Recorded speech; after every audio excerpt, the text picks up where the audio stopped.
Thing is, I bloody loved crashing at Brando's.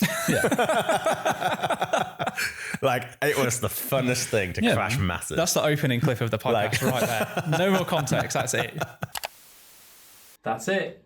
That's the clip for the podcast. You won't believe what Kieren said. This is like pre-Ditz old school. This is kind of like 2010, 2011 era. Mm-hmm. And this is what had a feature called loot share in the game that let you sort of both as a group contribute to winning the sort of DPS race. Me and my friend, we used to take a pair of Dragon Claws and 25 spec regen potions or whatever they're called in our inventories. Oh my God. And you'd find a world with like 10, 15 people in it, massing Grotto. You could double claw spec every kill because you generated enough spec from the potions to do that. Obviously, you can't do that in old school, but we would sit there, we would stand next to the Grotto spawn. The masters all scared. They'd be on the western wall, terrified, like, oh, I don't want to get meleeed. Well, we were, braver.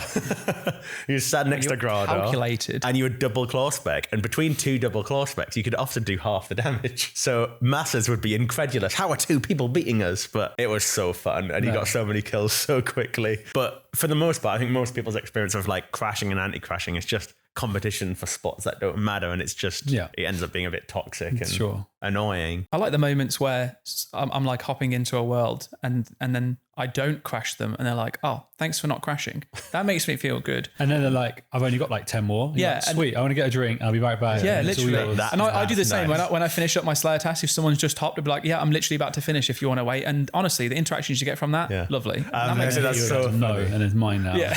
It's the fact that, hey, someone was nice to me. How low are their expectations when somebody else looks it?